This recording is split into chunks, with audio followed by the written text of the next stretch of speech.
تو بات یہ تھی کہ عمومی طور پر گناہ دعاؤں کی قبولیت میں رکاوٹ بنتے ہیں، اور خاص طور پر رزق حرام رزق، جیسا کہ صحیح مسلم کی اس روایت میں آتا ہے کہ ایک شخص جو سفر کرتا ہے دور دراز کا، اس کے بال پراگندہ، اس کا حال حلیہ خراب، وہ تھکے ہارے اللہ تعالی کے سامنے ہاتھ اٹھاتا ہے کہ یا رب، لیکن انا یستجاب لہ، اس کی دعا کہاں سے سنی جائے، کیسے قبول کی جائے؟ اس کا کھانا حرام کا، اس کا پینا حرام کا، اس کا لباس حرام کا، انا یستجاب لہ۔ اور یہ بھی یاد رکھیں کہ ہم یہ نہ سمجھیں کہ ہم تو حرام کام کرتے رہیں اور اپنی دعائیں کسی اور سے منگوا لیں گے۔ یہی کچھ تو ہو رہا ہے۔ لوگ کیا سمجھتے ہیں کہ ہم تو غلط کام کر رہے ہیں، وہ چھوڑ نہیں سکتے، لیکن دعائیں کسی اور سے کروا لیتے ہیں۔ تو یاد رکھیں، آپ پیچھے پڑ چکے ہیں کہ جو شخص اپنے لیے خود دعا نہ کرے تو کسی اور کی دعا بھی اس کو فائدہ نہیں دیتی۔ اور اس کی مثال کیا ہے؟ حضرت ابراہیم علیہ السلام کا قوم لوط کے بارے میں جھگڑنا، دعا کرنا، کیا ہوا؟ دعا قبول نہ ہوئی۔ حضرت ابراہیم علیہ السلام ہی کا اپنے والد کے لیے دعا کرنا، آزر کے لیے، انہوں نے کہا تھا لَأَسْتَغْفِرَنَّ لَكَ رَبِّي، البتہ میں ضرور تمہارے لیے اپنے رب سے بخشش طلب کروں گا۔ اور انہوں نے یہ بھی کہا تھا وَاغْفِرْ لِأَبِي، یا اللہ میرے باپ کو معاف کر دے، لیکن وہ دعا سنی نہیں گئی۔ اسی طرح حضرت نوح علیہ السلام کا اپنے بیٹے کے حق میں سوال کرنا اللہ تعالی سے کہ اے اللہ وہ میرا بیٹا تھا، لیکن اللہ تعالیٰ نے بیٹے کی بات کرنے سے ہی روک دیا۔ انہ لیس من اہلک انہ عمل غیر صالح، وہ تیرے گھر والوں میں سے نہیں، وہ تو ایک بگڑا ہوا کام ہے، اس کے تو عمل ہی خراب تھے۔ تو اگر ہم چاہتے ہیں کہ دوسروں کی ہوئی دعائیں ہمارے حق میں قبول ہوں تو ہمیں خود بھی اپنے لیے دعا کرنی ہوگی، اور اگر ہم چاہیں کہ ہماری دعائیں قبول ہوں، ہم مستجاب الدعوات ہوں، ہماری بھی سنی جائے، تو ہمیں اس کے لیے لقمہ حلال کا اہتمام کرنا ہوگا، اس کے لیے کوشش کرنی ہوگی۔ اور یہ کوئی نقصان کا سودا نہیں کہ انسان حرام کو چھوڑ دے، کس لیے؟ دعاؤں کی قبولیت کی خاطر۔ پھر آپ دیکھیے کہ عام طور پر جب ہمیں بہت مل جاتا ہے تو ہم سمجھتے ہیں ہمیں دعاؤں کی بھی ضرورت نہیں، ہمارے پاس کھانے کو ہے، رہنے کو ہے، زندگی کی ہر ضرورت ہم پوری کر سکتے ہیں، ہمیں کیا کرنی ہے دعائیں؟ لیکن پھر اللہ تعالیٰ ایسی ایسی مشکلات میں ڈال دیتا ہے انسان کو کہ اس کا سارا مال، اس کی ساری طاقت، اس کا سب کچھ دھرے کا دھرا رہ جاتا ہے اور اس کو رب کی طرف پلٹنا پڑتا ہے۔ تو وہ جو غلط کام ہے، گناہ ہے، حرام ہے، وہ رستے کی رکاوٹ بنا ہوا ہوتا ہے، اس رکاوٹ کو ہٹا دیں۔ پچھلے دنوں ایک خاتون میرے پاس اپنا ایک مسئلہ لائیں، بہت پریشان تھی، کہنے لگی مجھے کچھ پڑھنے کو بتائیے یا مجھے مشورہ دیجیے، مجھے کیا کرنا چاہیے۔ میں نے کہا آپ میرے ایک سوال کا جواب دیں، کیا آپ 5 وقت نماز پڑھتی ہیں؟ کہنے لگی نہیں وہ تو نہیں پڑھتی۔ میں نے کہا سب سے بڑی مشکل تو یہی ہے کہ سب سے پہلا فرض ہم ادا نہیں کر رہے اور دن میں کئی دفعہ خدا کو ناراض کر رہے ہیں، اس کی رحمت ہماری طرف کیسے آئے؟ وہ ہماری مشکلات کیوں آسان کرے؟ کیونکہ 5 دفعہ وہ بلاتا ہے نا، حی علی الصلاح حی علی الفلاح، آؤ نماز کی طرف، آؤ بھلائی کی طرف، آؤ کامیابی کی طرف۔ تو نماز پڑھنا محض نماز نہیں، کامیابی ہے، کامیابی کا حاصل کرنا ہے۔ اللہ کی رحمت کے مستحق ہونا ہے. میں نے کہا کوئی وظیفہ ضروری نہیں، آپ جائیں نماز کی پابندی کریں اور ہر نماز میں فرض کے بعد دعا مانگے، فرض کے بعد مانگی دعا قبول ہوتی. آپ دیکھیں خود ہی فرق پڑ جائے گا. آپ دیکھیں کہ شیطان ہمیں کس طرح بہکاتا ہے، فرائض سے غافل کر کے ان چیزوں میں الجھاتا ہے کہ جو سیکنڈری ہیں. اور عموماً جب ایسے لوگ پریشان حال لوگوں کے پاس جاتے ہیں تو وہ ان کو لمبے چوڑے وظیفے بتا دیتے ہیں. یہ ایک اور مشکل ہے ہمارے ہاں. یہ بات اس لیے بھی میں آپ سے کر رہی ہوں کہ جو شخص بھی دین کی طرف آتا ہے پھر دوسرے دکھی لوگ اس کی طرف رجوع کرتے ہیں کہ آپ ان کا کوئی مسئلہ سنیں یا اس کا کوئی حل بتائیں، تو کوئی بھی اور چیز بتانے سے پہلے لوگوں کو فرائض کی پابندی تو کروائیں، جھوٹ اور غیبت تو چھڑوائیں، بد زبانی اور بد اخلاقی تو چھڑائیں. بہت سے مسئلے تو یہی حل ہو جائیں گے. دلوں کو اطمینان کیوں نہیں ہوتا؟ اس لیے نہیں ہوتا کہ دلوں پہ گناہوں کا بوجھ پڑا ہوا ہوتا ہے، نہ ان سے چھٹکارا پاتے ہیں، نہ ان پہ توبہ کرتے ہیں، نہ اللہ کو راضی کرتے ہیں. تو پھر مشکلات کیسے آسان ہوں؟ اور پھر ہم چاہتے ہیں جادو کی چھڑی ہو کوئی، ایک دفعہ گھمائی جائے اور سب کچھ ٹھیک ہو جائے. اللہ کا یہ طریقہ نہیں. تو ہم دیکھتے ہیں کہ تمام پیغمبروں نے اپنے رب کو پکارا اور رب نے ان کی دعائیں قبول کی. اس کے لیے میں حضرت آدم علیہ السلام سے ابتدا کروں گی کہ جب ان سے قصور ہو گیا فوراً وہ پکار اٹھے، قالا ربنا ظلمنا انفسنا وَإِن لَّمْ تَغْفِرْ لَنَا وَتَرْحَمْنَا لَنَكُونَنَّ مِنَ الْخَاسِرِينَ. اس میں براہ راست وہ استغفار مانگ بھی نہیں رہے کہ اللہ بخش دے، صرف اعتراف ہے، اعتراف. ربنا ظلمنا انفسنا، اللہ ہم نے اپنی جان پہ ظلم کیا، ہم قصوروار ہیں. تو اگر آپ چاہتے ہیں کہ دعا سنی جائے، آپ اللہ کی رحمت کے مستحق ہوں، تو اس کے لیے کیا کرنا ہوگا؟ اعتراف گناہ، ربنا ظلمنا انفسنا، اور پھر وَإِن لَّمْ تَغْفِرْ لَنَا وَتَرْحَمْنَا لَنَكُونَنَّ مِنَ الْخَاسِرِينَ، کہ اللہ تعالیٰ واقعی پھر معاف کر دے کہ اگر تو نے بخشا نہیں ہم کو، تو نے رحم نہ کیا ہم پر. اس کا مطلب کیا ہے کہ تیری رحمت نہ آئی ہماری طرف تو ہم نقصان پا جائیں گے. ایک اور بات یہاں سے یہ پتا چلتی ہے کہ معافی نہ ہونے کی شکل میں نہ صرف یہ کہ دنیا کی مشکل آسان نہیں ہوتی، بلکہ آخرت کے لیے بھی تو ہم اپنی مصیبت اپنے لیے کھڑی کیے ہوئے ہیں. اس کے بعد آپ دیکھیے حضرت نوح علیہ السلام،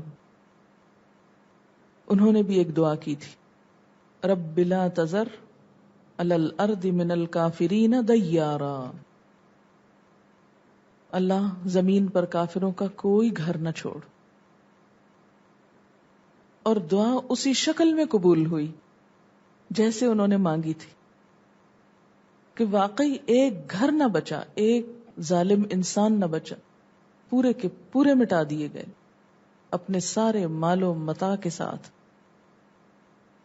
پھر ہم دیکھتے ہیں حضرت ابراہیم علیہ السلام، انہوں نے دعا مانگی تھی کہ ربنا وابعث فیہم رسولا منہم، اے ہمارے رب ان میں انہی میں سے رسول بھیج. اور پھر رب اجعلنی مقیم الصلاة ومن ذریتی ربنا وتقبل دعا، اے میرے پروردگار مجھے نماز قائم کرنے والا بنا اور میری اولاد کو بھی. اور پھر رب اجعل ھذا بلدا آمنا، اے میرے رب بنا اس شہر کو امن والا. اور پھر فجعل افئدة من الناس تہوی الیہم، پس تو کچھ لوگوں کے دلوں کو ان کی طرف مائل کر دے. یہ ساری دعائیں ان کی قبول کر لی گئی. وارزقہم من الثمرات، کہ اللہ انہیں پھلوں کا رزق دے. کوئی اپنی آئندہ آنے والی نسلوں کے لیے یہ دعا بھی مانگتا ہے جیسے ابراہیم علیہ السلام نے مانگی؟ اور ہم زیادہ سے زیادہ مانگتے ہیں تو اپنے بچوں کے لیے، کبھی ان کے آگے بچوں اور نسلوں کے لیے تو ہم نے فکر نہیں کی کہ وہ کیا کریں گے. ہمیں کبھی کیوں نہیں شوق ہے کہ یا اللہ وہ سب مسلمان ہی رہیں.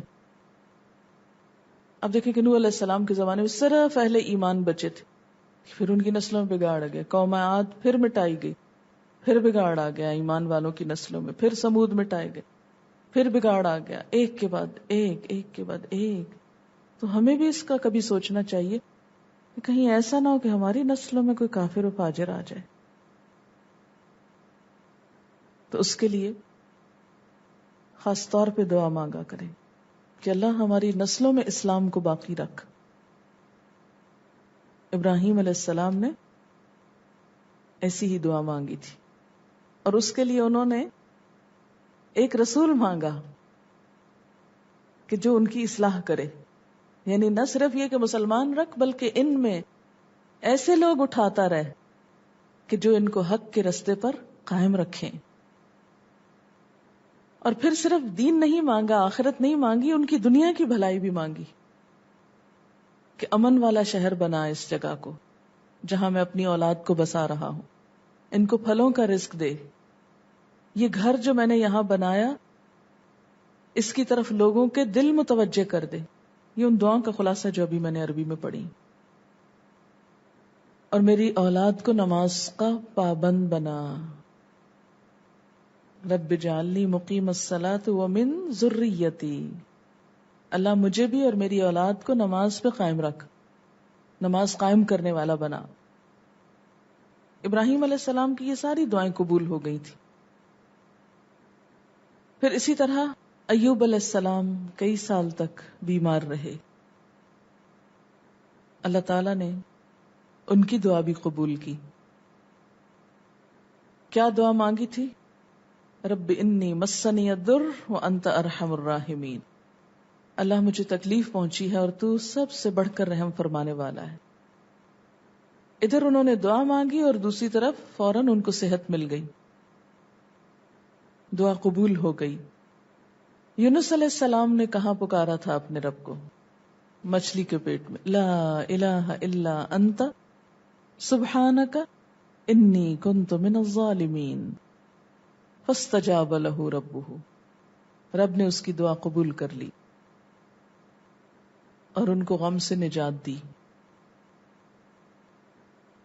موسیٰ علیہ السلام فرعون سے بھاگے، مدین پہنچ کر انہوں نے ایک دعا کی، رب انی لما انزلت الی من خیر فقیر، کہ اللہ تو میری طرف جو بھی بھلائی اتارے میں اس کا محتاج ہوں.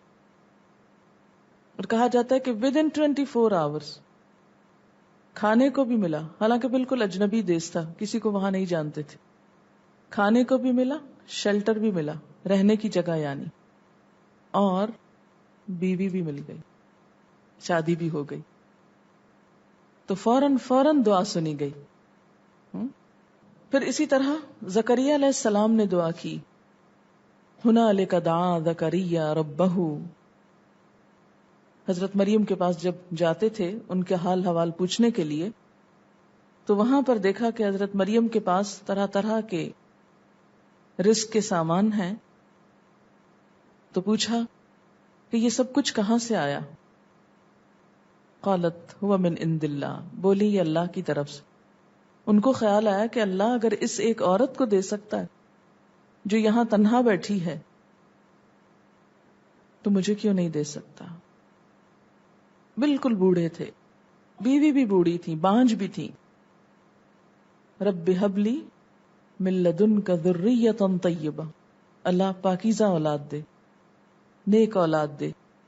اللہ نے کیسی سنی؟ یحییٰ علیہ السلام جیسا بیٹا نصیب ہوا جو بہت ہی والدین کا فرما بردار، خاص طور پر قرآن میں اس کا ذکر آتا ہے برم بوالدیہ. یہ کس چیز کا نتیجہ تھا؟ ان کی دعا کا. ہم کہاں اپنی اولاد کے لیے دعا مانگتے کہ یا اللہ ان کو نیک بنا، اور یہ دعا پیدا ہونے کے بعد نہیں، پیدائش سے پہلے شروع کرنی چاہیے. رب ہب لی من الصالحین. حضرت مریم کی والدہ نے ایک دعا کی تھی، رب انی نذرت لک ما فی بطنی فتقبل منی.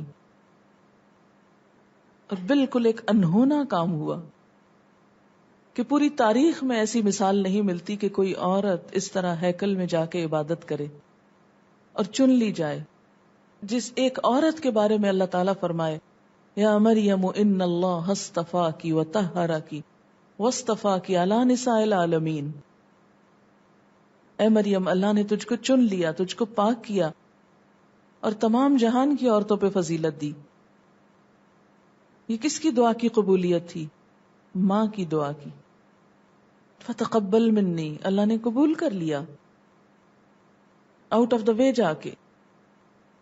کوئی روٹین نہیں تھی وہاں کہ پہلے کوئی لڑکیاں بھی اس طرح چنی جاتی ہوں یا قبول کی جاتی ہوں. نبی صلی اللہ علیہ وسلم نے دعا مانگی تھی رب زدنی علما، اور اللہ تعالیٰ نے کس طرح اس دعا کو قبول کیا. آپ کے لیے تو حضرت ابراہیم نے بھی دعا مانگی تھی کہ ربنا وابعث فیہم رسولا، اور آگے فرمایا تھا کہ وَيُعَلِّمُهُمُ الْكِتَابَ وَالْحِکْمَةَ، ایسا رسول بھیج جو انہیں کتاب اور حکمت کی تعلیم دے. اسی طرح عام مومنوں کی دعائیں بھی قبول ہوتی ہیں. تو پیغمبروں کی بات تھی نا، تو اس میں سیکھنے کی بات یہ ہے کہ سب پیغمبروں نے ہمیشہ اپنے رب کو پکارا، کسی دوسرے کو نہیں. اور پیغمبر ہمارے لیے ایک نمونہ ہوتے ہیں کہ ہم ان کو فالو کریں. تو ہمیں بھی ہمیشہ اپنے رب ہی کو پکارنا چاہیے اور پکارتے ہوئے قبولیت کی امید رکھنی چاہیے، کبھی مایوس نہیں ہونا چاہیے. وَلَمْ أَكُمْ بِدُعَائِكَ رَبِّ شقیہ، تجھ سے مانگ کر اے میرے رب میں کبھی نامراد رہا ہی نہیں، ہمیشہ پوری ہو گئی. جتنا اعتماد ہوگا مانگنے میں اتنی ہی قبولیت بڑھ جائے گی. تو پیغمبر ہمارے لیے بہترین نمونہ ہے. اس کے بعد یہ کہ یہ نہیں سوچنا چاہیے کہ وہ تو پیغمبر تھے، بہت نیک تھے، ان کی تو سنی گئی، ہماری تو نہیں سنی جائے گی. نہیں، آپ کو معلوم ہے کہ جب مسلمانوں نے ایک موقع پر دعا کی تھی، شاید جنگ بدر کا موقع تھا، استستغیثون ربکم فاستجاب لکم، جب تم اپنے رب سے فریاد کر رہے تھے تو رب نے تمہاری دعا قبول کر لی اور فرشتوں کے ذریعے تمہاری مدد کی. اور اللہ اپنے بندوں کی سنتا ہے، قبول کرتا ہے. اور اللہ تعالیٰ خاص طور پر وہ جیسے حدیث میں آتا ہے کہ اللہ اس بندے سے ناراض ہوتا ہے جو اس سے دعا نہیں کرتا. من لم یسأل اللہ یغضب علیہ، جو اللہ سے سوال نہیں کرتا اللہ اس سے ناراض ہوتا ہے. تو ہمیں اسی کو پکارنا چاہیے اور پکارتے رہنا چاہیے. یا تو فوراً قبول ہو جائے گی، جو مانگی گئی چیز وہ مل جائے گی، یا پھر کوئی آنے والی بلا ٹال دی جائے گی. کیونکہ حدیث میں آتا ہے نا کہ ادھر سے نیچے سے دعا اٹھتی ہے اور آسمان سے بلا اترتی، اور بیچ میں جا کے دونوں ایک دوسرے سے جھگڑنے لگتی. جس میں زیادہ طاقت ہوتی وہ وارد ہو جاتی. اگر دعا طاقتور ہے تو بلا واپس چلی جائے گی، مصیبت ٹل جائے گی. اور اگر دعا ڈھیلی ڈھالی ہے، پھیکی سی ہے، غافل دل کی ہے، تو غافل دلوں کی دعائیں اللہ نہیں سنتا. تو پھر کیا ہوگا؟ ہم نے اتنا مانگا ہے، پتہ نہیں کیوں نہیں سنا جاتا. کبھی غور نہیں کیا کہ مانگنے کا انداز کیا تھا، کہ مانگ رہے ہیں اور ادھر ادھر دیکھ رہے ہیں. کئی دفعہ جیسے میں یہاں نوٹ کرتی ہوں نا کہ دعا مانگ رہے ہوتے ہیں اور ادھر ادھر ہو رہے ہوتے ہیں. تو یا تو جو مانگا ہے وہ مل جائے گا، یا پھر کوئی آنے والی مصیبت اس دعا کے بدلے میں ٹل جائے گی. یعنی وہ تو نہیں ملے گا لیکن بلا ٹل جائے گی. اور تیسرے درجے پر آخرت کے لیے ذخیرہ کر دی جائے گی. اور قیامت کے دن انسان جب اپنی دعاؤں کو نیک عمل کی شکل میں دیکھے گا، عبادت ہے نا یہ بھی، تو عبادت کی یہ شکل جب اس کو نظر آئے گی تو پھر تمنا کرے گا اے کاش دنیا میں میری کوئی دعا نہ سنی جاتی تو میں سب کا صلہ آج یہاں پر آ کر لیتا. تو دعاؤں کی ہمیشہ کثرت رکھیں. ہمیشہ ایک ہی چیز تقدیر کو بدلتی ہے بس، اور وہ دعا ہے. اس لیے کبھی بھی مایوسی کی ضرورت نہیں. بعض اوقات ہم مانگتے کچھ ہیں اور ہو کچھ اور جاتا ہے، الٹ ہو جاتا ہے. اس کو بھی اپنے لیے برا نہ سمجھے، کیونکہ ہو سکتا ہے اللہ تعالیٰ اس طریقے سے کوئی اور بھلائی دینا چاہتا، جیسے یوسف علیہ السلام کے ساتھ. یہاں خیر انہوں نے تو اپنے لیے خود ہی جیل خانہ مانگا تھا، لیکن یہ کہ یہ جیل خانہ ہی ان کی آئندہ ساری ترقیوں کا ذریعہ بن گیا. فاستجاب له ربه، اللہ نے اس کی دعا سن لی. فصرف عنہ کیدہن، ان عورتوں کی سب چالیں اس سے پھیر دی، ہٹا دی. بعض اوقات ہم مانگتے کچھ ہیں اور ہو کچھ اور جاتا ہے، الٹ ہو جاتا ہے. اس کو بھی اپنے لیے برا نہ سمجھے، کیونکہ ہو سکتا ہے اللہ تعالیٰ اس طریقے سے کوئی اور بھلائی دینا چاہتا، جیسے یوسف علیہ السلام. خیر انہوں نے تو اپنے لیے خود ہی جیل خانہ مانگا تھا، لیکن یہ کہ یہ جیل خانہ ہی ان کی آئندہ ساری ترقیوں کا ذریعہ بن گیا. فاستجاب له ربه، اللہ نے اس کی دعا سن لی. فصرف عنہ کیدہن، ان عورتوں کی سب چالیں اس سے پھیر دی، ہٹا دی. انہ هو السمیع العلیم، بے شک وہ سننے والا ہے، جاننے والا ہے. اور ہوا یہ کہ یہی بات ان سب کے دل میں آ گئی کہ اس کو قید خانے بھیج دیا جائے. ثم بدا لهم من بعد ما رأوا الآیات، پھر ان پہ ظاہر ہوا اس کے بعد جب انہوں نے ساری نشانیاں دیکھ لیں، ساری علامات دیکھ لی کہ قصوروار اصل میں کون ہے. نتیجہ کیا نکالا؟ اتنی عورتوں کو کہاں سنبھالیں، بہتر ہے اسی کو قید خانے بھیج دیں. لَيَسْجُنُنَّهُ حَتَّى حِينٍ، ایک وقت تک اس کو پس دیوار زندہ بھیج دو تاکہ یہ معاملہ ٹھپ ہو جائے، بھول بھلا ہو جائے. بے گناہی ثابت بھی ہو چکی تھی. عزیز مصر کی بیوی خود کہہ رہی ہے فَاسْتَعْصَمَ، وہ شاہد من اہلہا کی گواہی بھی اسی کی طرف جا رہی ہے حضرت یوسف کے حق میں. عورتیں اپنی زبان سے اپنے دل کی بات کا اظہار کر رہی ہیں، لیکن اس کے باوجود سزا کس کو مل رہی ہے؟ جو بے قصور ہے. آیات میں من بعد ما رأوا الآیات میں 6 چیزیں آتی ہیں. نمبر 1، حضرت یوسف علیہ السلام کی فطری پاکیزگی. نمبر 2، ان کی معصومانہ حالت. نمبر 3، کرتے کی حالت. نمبر 4، شاہد کا فیصلہ. نمبر 5، شوہر کا بھی عورت پر الزام، ان کیدکن عظیم، شوہر بھی بیوی کو ہی بلیم کر رہا ہے. اور نمبر 6، یوسف علیہ السلام سے اعراض کی درخواست، آرزن ھذا. یہ سب باتیں کیا بتاتی ہیں؟ یہ سب کس چیز کی نشانیاں ہیں؟ ان کی بے گناہی کی. لیکن پھر بھی انہوں نے انہی کو جیل میں بھیج دیا. اب جیل میں جانا ایک اور آزمائش تھی. اب آپ دیکھ لیجئے، بھائیوں کے حسد کا شکار ہوئے، کنویں میں ڈالے گئے، غلام بنے. کیسی کیسی آزمائشیں آ رہی، جسمانی بھی، روحانی بھی.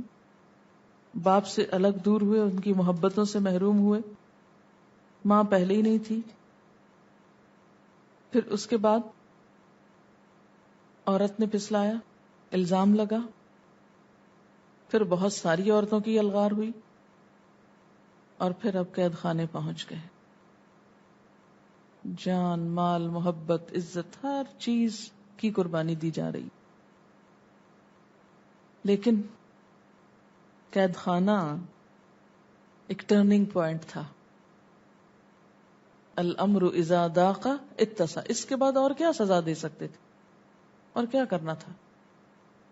اب اسی اندھیرے سے روشنی کی کرن پھوٹتی. یہ قید خانہ ایک زینہ یعنی سیڑھی بنتا ہے آئندہ ترقیوں کے لیے.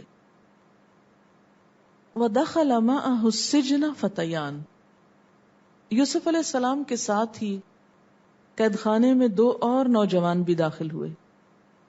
کہتے ہیں کہ یہ شاہی خباز تھے. خباز کہتے ہیں روٹی لگانے والے.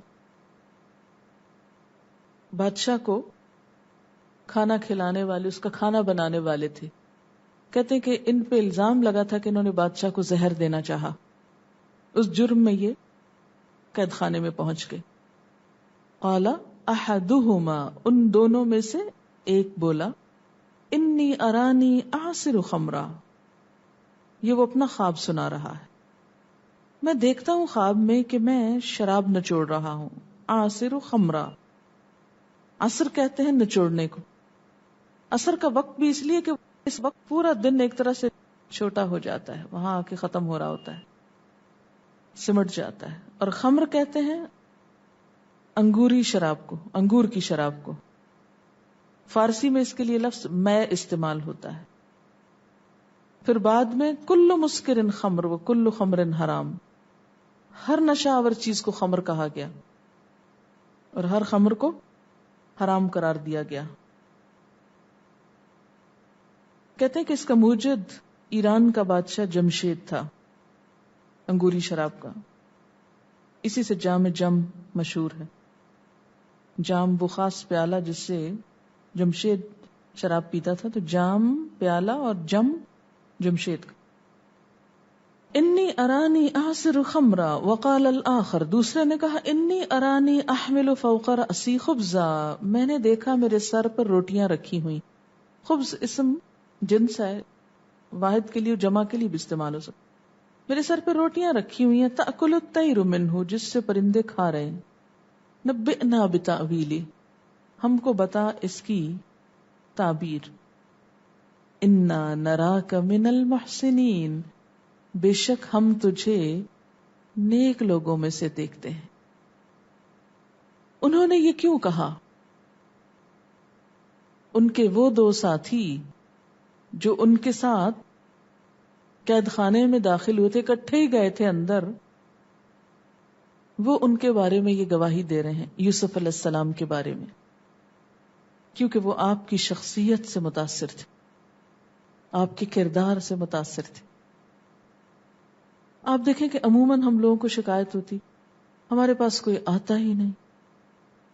جب لوگ پڑھ کے نکلتے ہیں نا تو بعض لوگ تو ماشاءاللہ خوب پھلتے پھولتے اور بعض لوگ پریشان ہوتے ہم سے کوئی بھی پڑھنے نہیں. ہم جدھر جاتے ادھر سے لوگ بھاگنا شروع ہو جاتے ہیں ہم سے. ایسا کیوں ہوتا؟ کبھی ہم نے خود پہ غور کیا؟ خود کو آئینے میں دیکھے. ایک آئینہ ہے وہ جو دیوار پہ لگا ہوتا ہے، اور ایک آئینہ دل کا ہے. دل کے آئینے میں دیکھیں، خود سیلف انالیسس کریں، کہاں کمی ہے، کیا کمی ہے، کیا صرف لوگوں میں ہی خرابی ہے یا ہماری بھی کچھ کوتاہی ہو سکتی؟ اور وہ کون سی کوتاہی ہے کہ جس کی وجہ سے لوگ ہم سے بھاگتے ہیں؟ اور اس کوتاہی کو دور کیسے کیا جا سکتا ہے؟ کون سی کوالٹی پیدا کرنے کی ضرورت ہے؟ اس کا نام ہے محسنین، محسن بننے کی. محسن کون ہوتا ہے؟ جو احسان کرے. احسان کیا ہوتا ہے؟ کسی سے اچھا سلوک. احسان کیا ہے؟ اچھا سلوک، خیر خواہی. آپ کو معلوم ہے نا کہ جب ہم تبلیغ کرتے ہیں تو دراصل دوسروں پہ بوجھ ڈال رہے ہوتے ہیں. ہوتی تو ان کی خیرخواہی ہے، لیکن وہ اس کو خیرخواہی نہیں سمجھتے، اس لیے کہ آپ ان سے ڈیمانڈ کر رہے ہیں کہ اپنی عادتیں بدل لو اور نمازیں پڑھا کرو. ان سے ہم کچھ کرنے کو کہہ رہے ہیں تو ہم تو الٹا ان پہ بوجھ ڈال رہے ہیں. دیکھیں نا، جب آپ کسی کو کچھ تعلیم دیں گے، تدریس کریں گے، تبلیغ کریں گے، کسی کو کچھ اچھا بننے کو کہیں گے تو انفیکٹ آپ ان سے ڈیمانڈ کر رہے ہیں. اچھا، پھر بعض لوگ ان سے یہ ڈیمانڈ کرنے کے ساتھ ساتھ مال بھی ڈیمانڈ کرنے لگتے ہیں، وقت ڈیمانڈ کرتے ہیں آپ، تو جب اتنی ساری ڈیمانڈز آپ کی بڑھ جائیں تو وہ آپ کے پاس کیوں آئیں؟ اگر آپ چاہتے ہیں کہ لوگ واقعی دین کی طرف آئیں تو اس کے لیے سب سے بہترین نسخہ ہے کہ محسن بنے، بغیر کسی صلے، بغیر کسی ریوارڈ کے، بغیر کسی جواب کے بھلائی کریں. کوئی جواب میں آپ کو کچھ دیتا ہے کہ نہیں، شکریہ ادا کرتا ہے کہ نہیں، آپ کی تعریف فرماتا ہے کہ نہیں، آپ محسنین ہو جائیں. آخر جیل میں صرف یہ 3 لوگ تھوڑی تھے، اور بھی ہوں گے، لیکن وہ سب کو چھوڑ کے ان کی طرف آئے. ان کی طرف کیوں؟ ان میں، ان کی شخصیت میں، ان کے کردار میں، ان کے چال ڈال میں ان کو ایک خوبصورت نمونہ نظر آیا محسن کا، کہ یہ شخص کیئرنگ ہے. یعنی نیکی وہ نہیں جو آپ منہ سے بول کے بتائیں کہ میں نیک ہوں. نیکی کیا ہے؟ جو آپ کے اعمال سے جھلک جائے، چھلک جائے.